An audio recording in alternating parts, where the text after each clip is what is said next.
Step into the super crowd, where dreams take flight. Learn to invest like a pro, make your future bright. Impact investing, changing the game.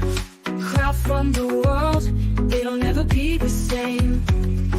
Super Crowd Hour, come join the ride. Change the world with us, we're on your side.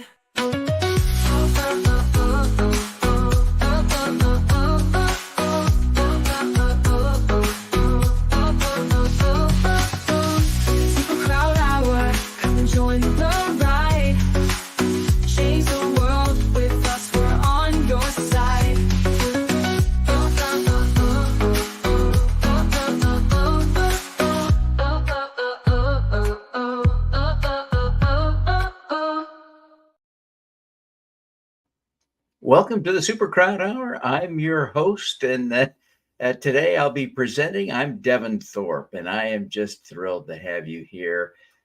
We are excited to share with you our Super Crowd Hour event, and we've been doing this for a while, but we've just added the E360 TV distribution, so we've got a huge new audience joining us today. I want to welcome all of you, especially, but if you're watching on LinkedIn, YouTube, on our newsletter, wherever you're watching, we're thrilled to have you here, and we're excited to engage with you today. This show is live. I want to repeat that. We're really and truly, honestly live, and so you can ask questions today during the show. You can, if I say something you don't understand, I want you to stop me right in my tracks with a question and help me figure out how to help you. You can submit questions with the chat function, the comments function on LinkedIn or on Instagram or on YouTube or Facebook. You can also submit questions, and my colleague Chandon's going to put up the little instructions for that, but just go to 4SEFun/question if you've got a question for us. We're excited to talk to you today. With that, let me kind of get started here. We are thrilled to be here. We couldn't do this without support from our sponsors, and our Max Impact sponsor for the Super Crowd Hour series is the Digital Niche Agency, really the leading agency in investor acquisition for kind of marketing a crowdfunding campaign. These guys are the real deal.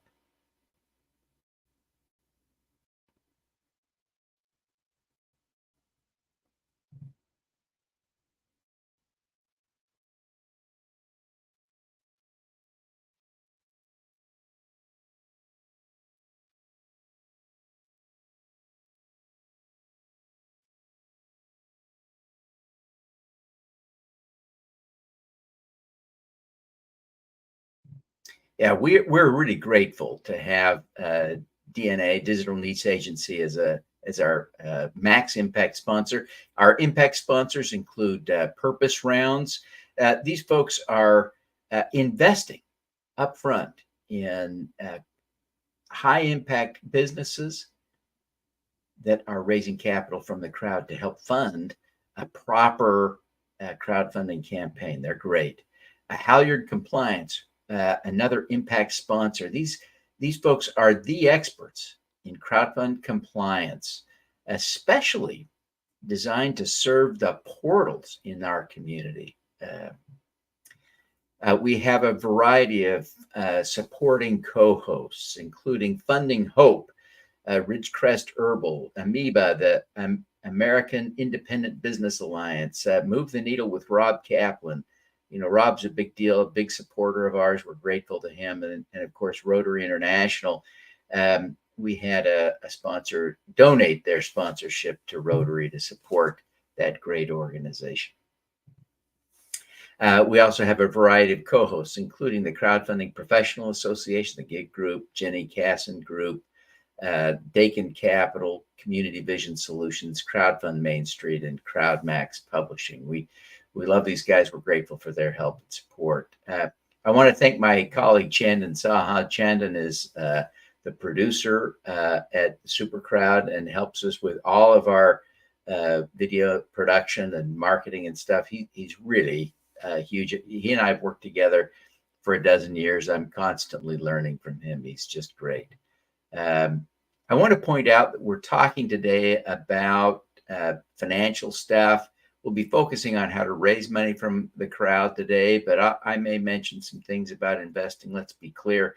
I'm not a registered investment advisor. This is not investment advice, but we want you to feel like you, if you have questions, we encourage you to get your questions answered by a professional who's qualified in terms of how to invest your money. With that, we're building a movement here at the Super Crowd. And one of the ways that we do that is with our Impact Cherub Club. We created this 3 years ago. And we've got a dynamic little club of people who get together every month and talk about how they can invest.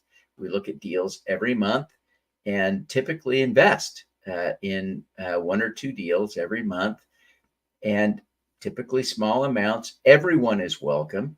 We're really focused on getting good returns while we have impact. So we're making money, having fun, and doing good. That's a pretty powerful combination. You're welcome to join us. Learn more at impactcherub.com. That's impactcherub.com. Please join us. I want to also encourage you. I've written a book about how to make money as an investor, how to make money with impact crowdfunding. This is a guide to investing. I encourage you to check it out. You can get the ebook free. You can get the paperback at Amazon and just search my name and look for impact crowdfunding. It'll be there. But if you want the free ebook, I encourage you to sign up here right now. Get the free ebook. Now, we've also established a mastermind group. Today we're talking about how to raise capital from the crowd. One of the tools we use at the Super Crowd to help people learn how to raise capital from the crowd is our new mastermind group. And we invite you to check that out, learn more, and join us. We'll be meeting tomorrow for our next meeting. We'd love to have you there. Visit 4sc.fund/MM, as in mastermind. So 4sc.fund/MM. We'd love to have you there. I want to tell you just a little bit about myself. Those of you who know me think of me as the show host, the podcaster guy. And you may not know my background, but the reality is I owned and led an investment banking firm for a number of years. I was the CFO of the third largest company on the Inc. 500 list a while back. I was the treasurer of a public company, a company that traded on NASDAQ. I am a best-selling author, 7 books. You saw my Impact crowdfunding book. We've done 1,500 episodes of our show over the years. Chandan's been helping me with that for a long time. And I'm the CEO of the Super Crowd Inc. So as I talk to you today, I want you to appreciate at some level that I bring in an element of expertise that may not be apparent from the fact that I host a show. So we're grateful to have everyone here and watching today. We're thrilled.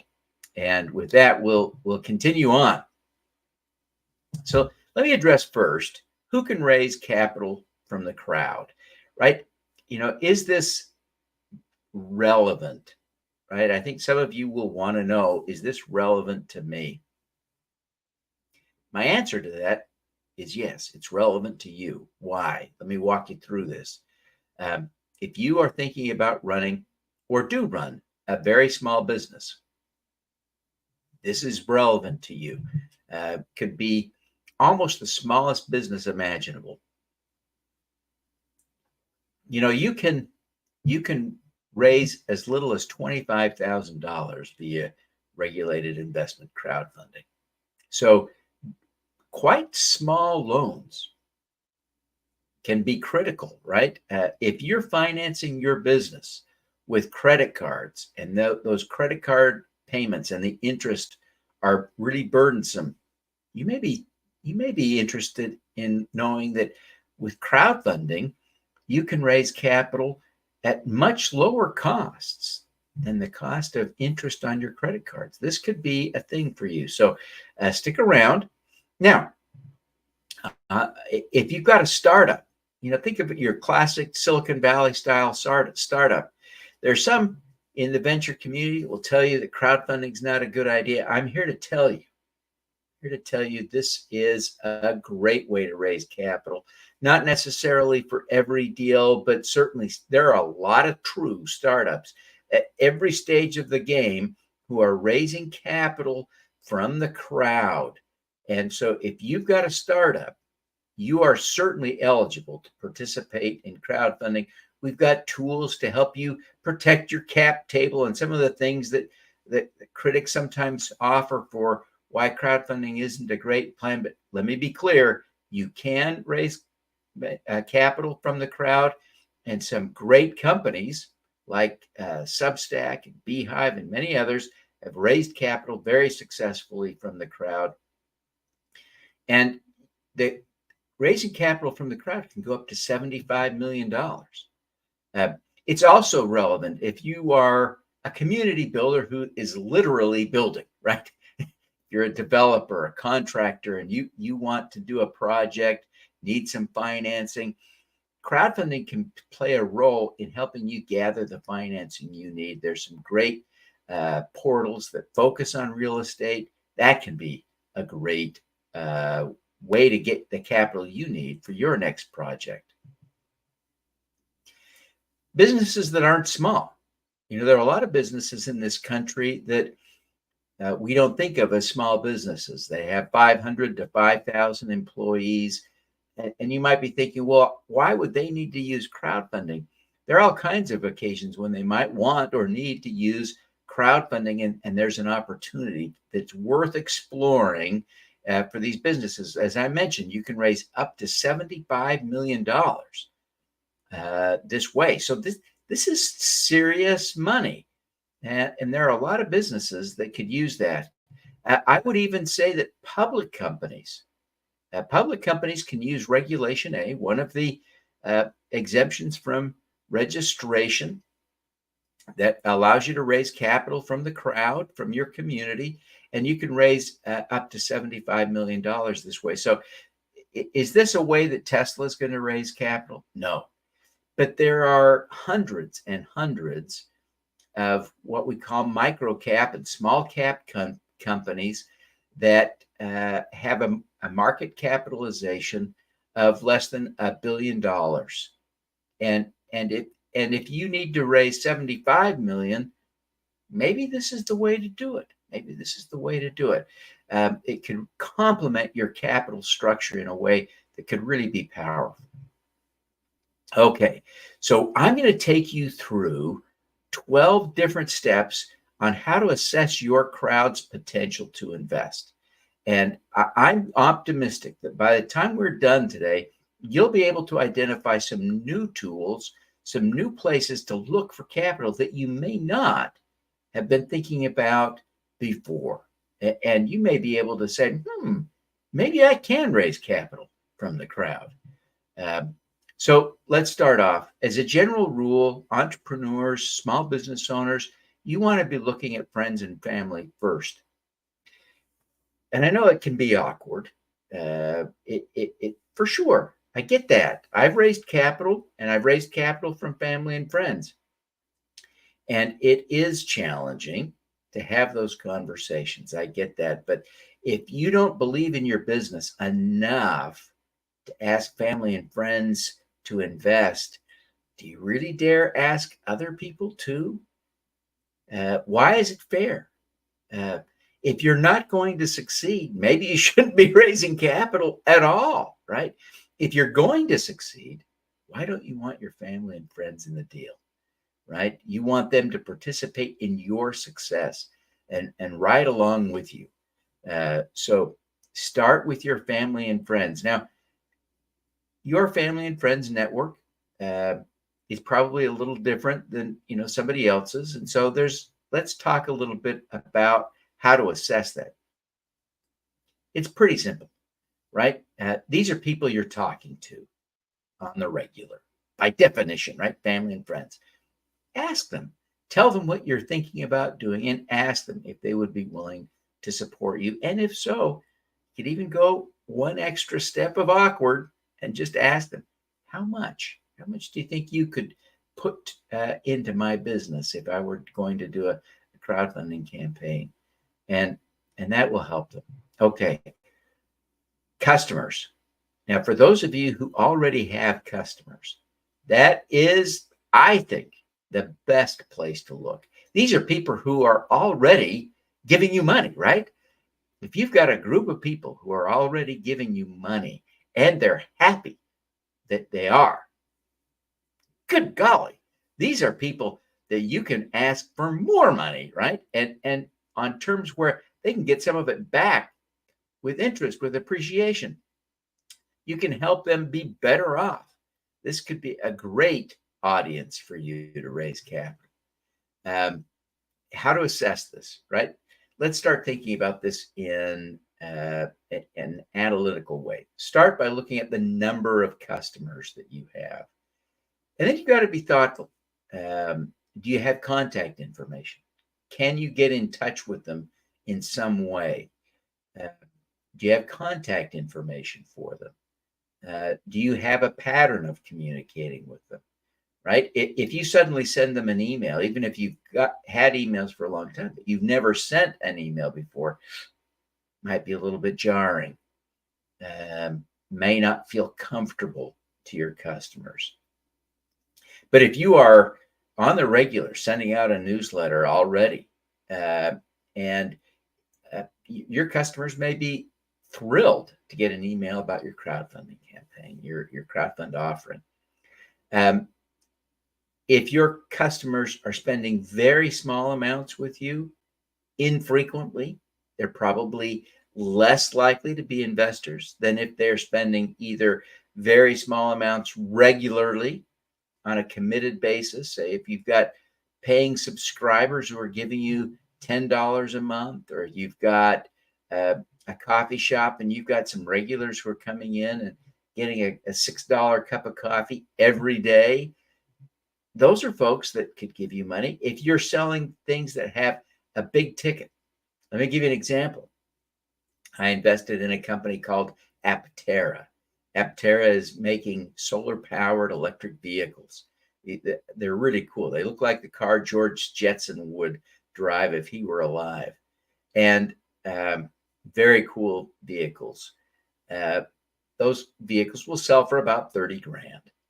Well, they've taken deposits from thousands of people. Many, maybe most of those people who have made a deposit to get a car have also invested in the business. Probably the average investment from the crowd is like 5 grand, right?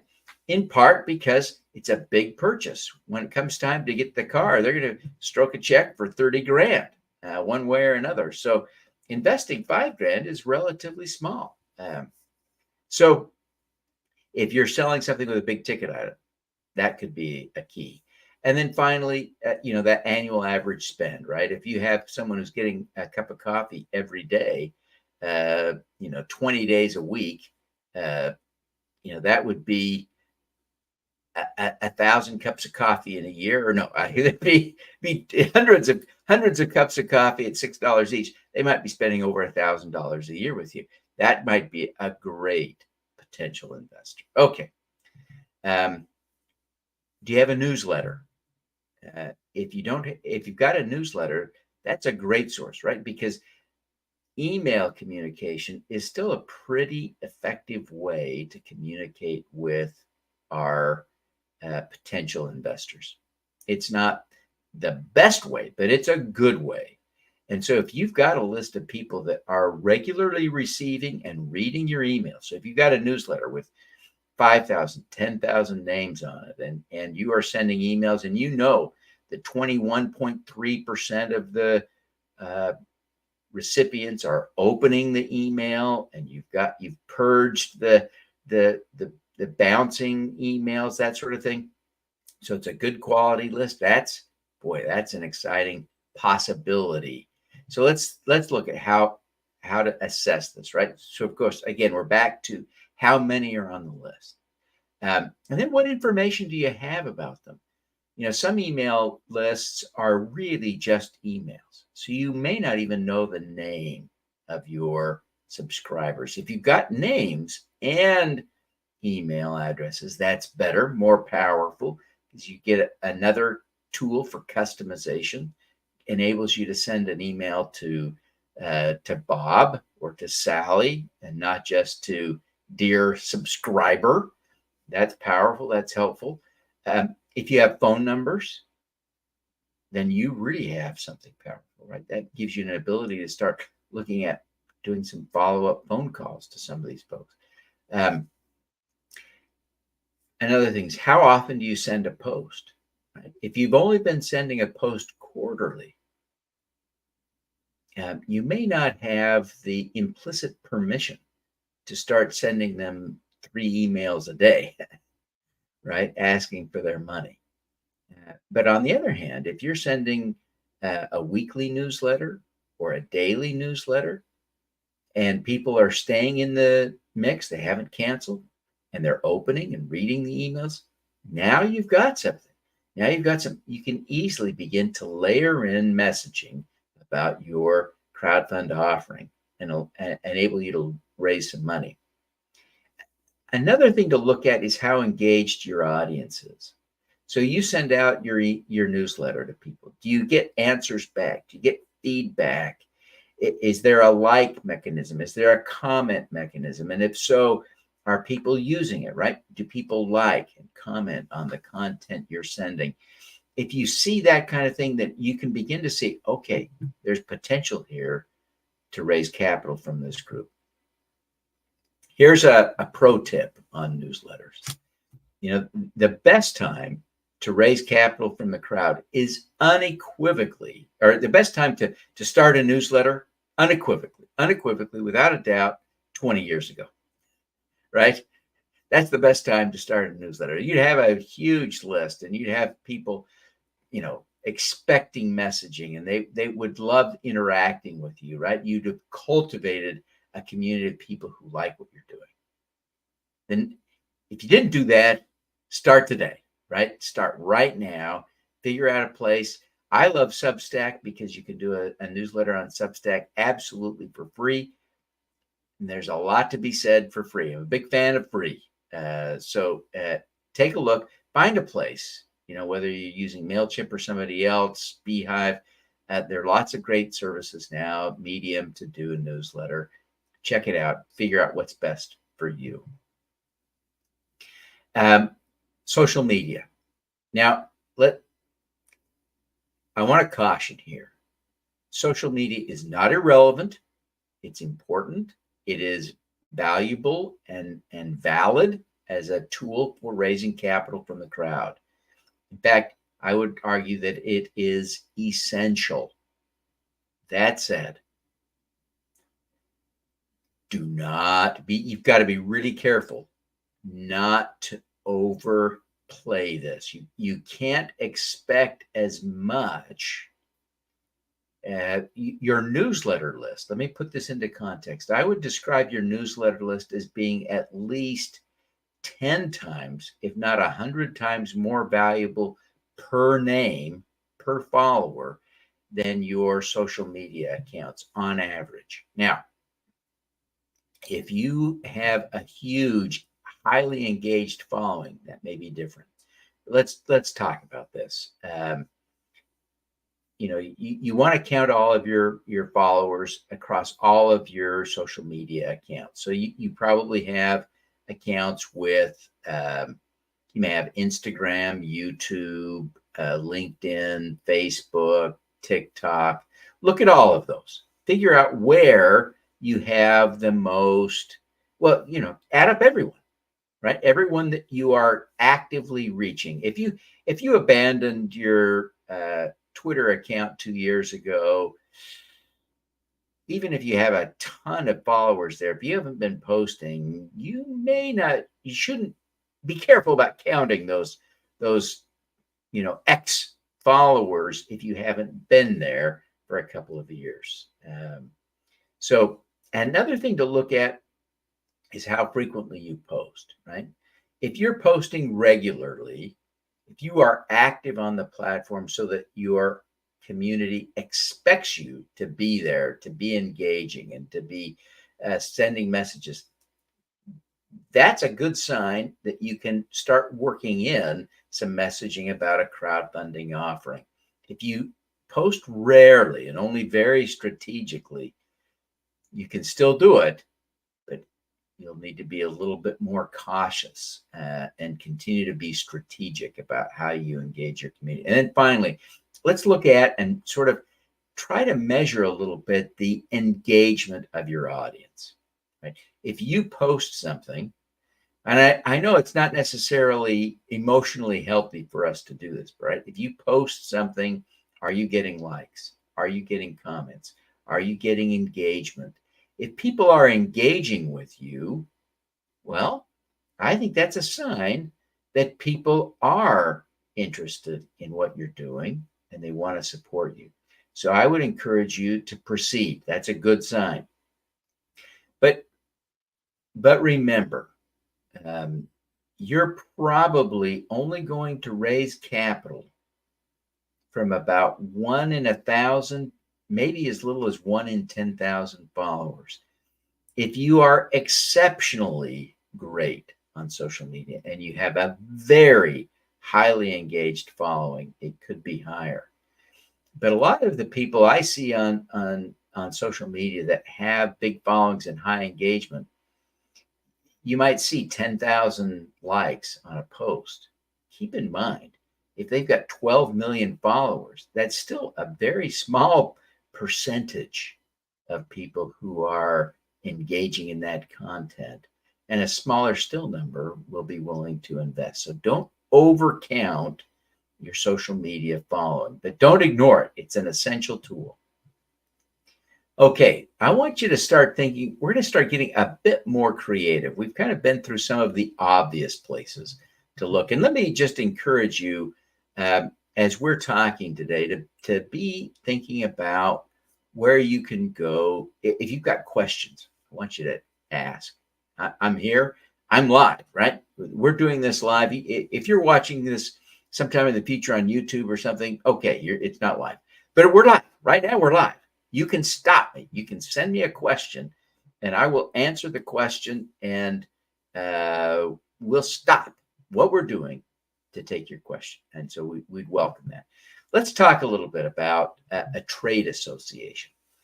For almost any business or industry, there is one or maybe more trade associations. If you're not active in that trade association, I encourage you to figure out what it is, where it is, and how to engage. I'd also note that there is a trade association for crowdfunding, for regulated investment crowdfunding. It's called the Crowdfunding Professional Association. So if you're not anywhere else, you should at least join the Crowdfunding Professional Association, where you can begin to build a community and engage with people who love crowdfunding, and some of whom may invest in your deal.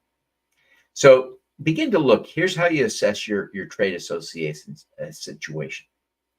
If you are already a member and you have some relationships there and you are already engaging, that could be a potential tool for you, right? You've got to assess a little bit around the culture and the community and how welcome you are, and whether there are mechanisms that would allow you to communicate your offering to that community.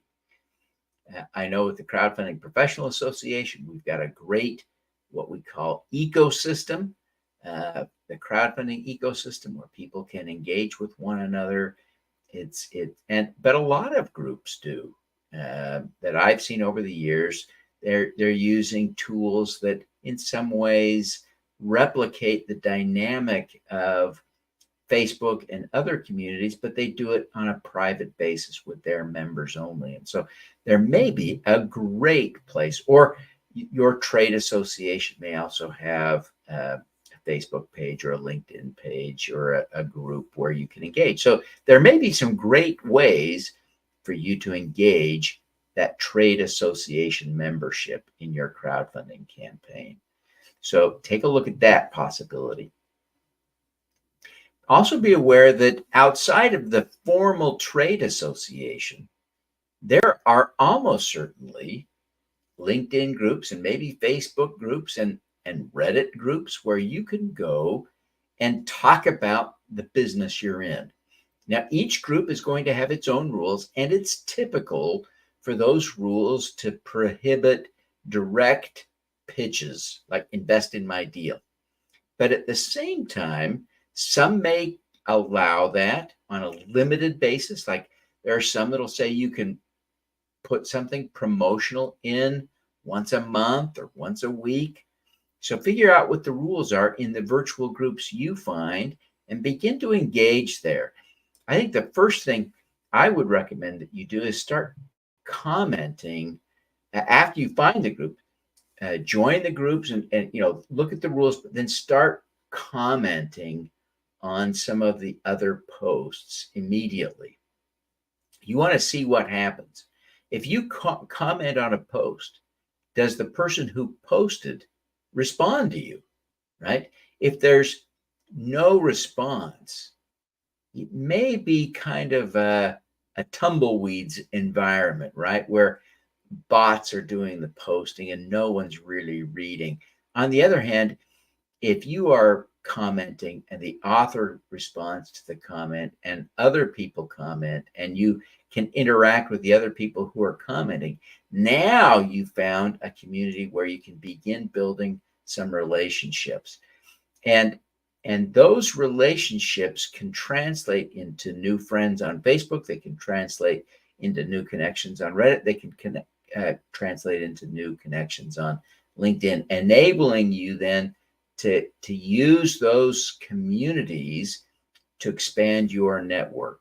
And so figure out what makes sense for you, but don't ignore these virtual groups. My colleague Chandon that works with me, I mentioned him at the top of the show, he does an outstanding job of participating in these kinds of groups and with good effect.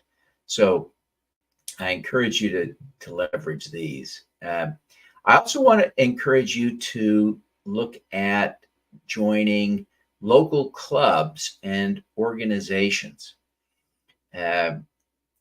In every community around the country, whether you are in a big city like Chicago or a small town like Springfield, what are there, 12 different Springfields around the country. If you're in a small Springfield, it's okay, right? There is almost certainly in your community a Rotary Club, a Kiwanis Club, a Lions Club, the Optimists. There's a Chamber of Commerce. In big cities like Chicago, you might have 5 or 6 different chambers of commerce, right? For different communities, right? You might have a chamber focused on small business and a separate chamber that is focused on an ethnic community. So there are all kinds of ways to get involved in your local community. So you can begin exploring those if you haven't already. Now, if you are already an active member and say a leader in your local Rotary Club or your local Kiwanis Club, wow, that's a place where you may be able to raise some capital. You probably need to be discreet, thoughtful, careful, but you may know who in that group is capable of writing a big check, right? There may be someone in your Optimist Club that can write a check for $25,000. and who likes you and appreciates what you're doing and actively invests as an angel investor in startups. Maybe that's someone who you could convince to put real money into your campaign. So that can be a really powerful thing. But let's be clear, building those relationships takes time. I encourage you, if you haven't already joined a group like that, to start today and begin building those relationships. But you can begin to assess, do things like, again, count the number of members and how you're connecting with them. What are the written and unwritten rules about communicating something like an offer, right? Do they have mechanisms for affordably advertising to the community? Some clubs do, right? They'll have some sort of a bulletin board, physical or virtual, where you can post things either cheap or free. So there may be some really effective ways for you to communicate with members of the club broadly, but you also may be able to leverage those individual relationships that you build over time. Let's talk a little bit about cause-driven communities. A lot of the people in our community are really focused on social impact, and I am, right? I'm here because I believe that we can make a difference in the world. We can address problems and solve them one at a time, and in part by investing in social entrepreneurs who are making a difference in the world. And so if you are developing a tool that can address climate change, for instance, so you're building something that would reduce food waste, or it's a better solar panel, or it's whatever it might be, if it's going to help the planet in terms of its environmental health, there are a variety of nonprofits and virtual communities that are interested in those kinds of things, and you may be able to engage. So I encourage you to begin checking it out. These are most relevant if your business intrinsically helps some sort of cause or community in a direct way, right? So if you are printing homes, for instance, there have been a number of home printing businesses, large and small, that are raising capital from the crowd. Very exciting, fun to see these, but they tend to allow builders to build more affordable homes. Well, there are a lot of people in this world that are kind of activists of one sort or another that are interested in affordable housing. So there may be ways for you to engage with that community. So if you are intrinsically helping a community, you'll be especially effective. If you're donating profits to support a community, that works too. It tends to be a little less effective in terms of the engagement, right? If you're selling coffee and donating some of the proceeds, that's good and noble. The people to whom you're donating may be willing to engage with you. So check that out. And so find the organizations, connect, join, support them, right? Make this a two-way street as literally as you can. And then, of course, learn and follow the rules of engagement for the community so that you don't offend members of the group with a clumsy pitch too early in that relationship. Alumni networks. Many of you have gone to school, right? You've graduated from high school. You have high school friends, right? If you graduated since 2007, and a lot of people have, then you graduated from high school at a time when Facebook existed, right? And so you can communicate with your friends. You probably have hundreds of friends from high school you're still engaging with. Wow. That's a powerful community in and of itself, right? So check that out. If you went to college, especially if you went after, LinkedIn appeared on the scene, you may have a lot of your college chums connected on LinkedIn. Graduate school, same kind of thing. the more recently you graduated, the more likely you are to have good connections. Now, you can tell from my gray hair, I didn't graduate after 2007, but I have slowly been building connections with some of my old high school, college, and graduate school chums. And so I encourage you to look at how well you are connected and whether there are groups, Facebook pages, LinkedIn groups, etc., for your alumni cohort for the years you graduated, for your class, and see if you can't figure out ways to connect. And again, you want to be sure to observe the rules, but there are likely lots of ways for you to engage and communicate with people who are in your alumni networks. And you may have 2 or 3 different alumni networks. In fact, I have an investor in the SuperCrowd Inc.